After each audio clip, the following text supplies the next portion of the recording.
trying to stay on schedule. To put it bluntly, we're trying to stay on schedule. All right. Staying on schedule is a good thing, gets people fed, the volunteers are organized, they get their job done, and fresh stops open up on time. So we're trying to stay on schedule. My foot's tapping right now because we're on schedule. It's about 9 o'clock, and we're looking to remain tight. Yeah.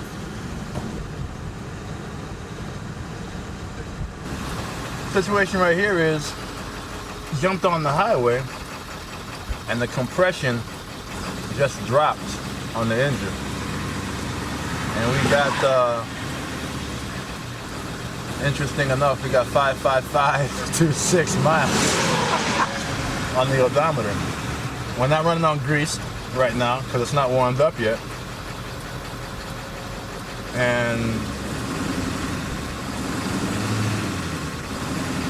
it's missing something or not getting something.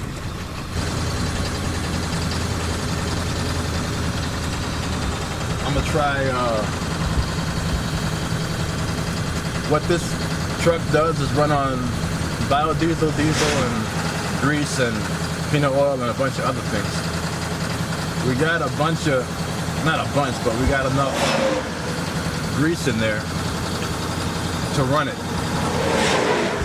We just filled up with 100% biodiesel on Tuesday. So we're running that right now. I'm thinking that it might be a fuel thing. I don't know.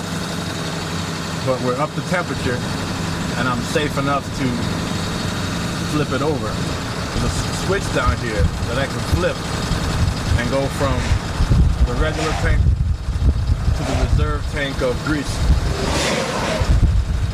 And I'm thinking that I might want to do that just to see if it runs any better.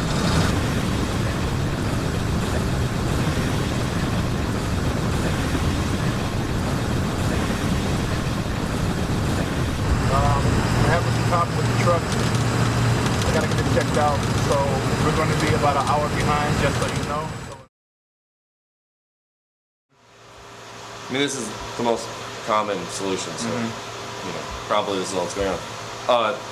The engine sucks. There's no fuel pump in your diesel tank pushing the diesel up to the engine. The engine is pulling the fuel up with suction base. It's pulling it through a filter, you know, all vehicles have a filter inlet.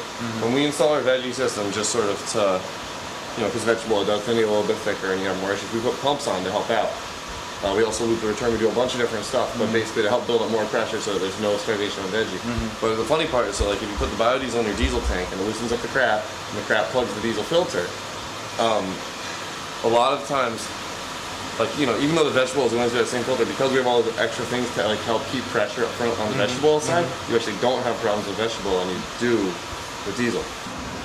Very often when you're driving along and you feel surges in power, that's a fuel filter.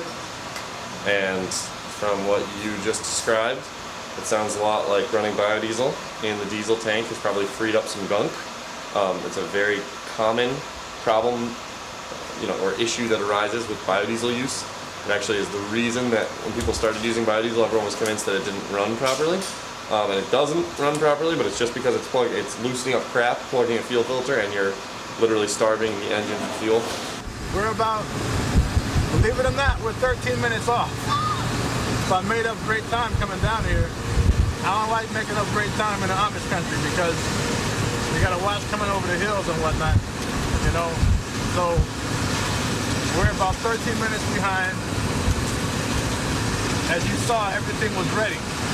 Everything was ready and waiting to go. Hopefully we get to David's place and everything is ready again. Nice to meet you, Liz. How you doing, brother?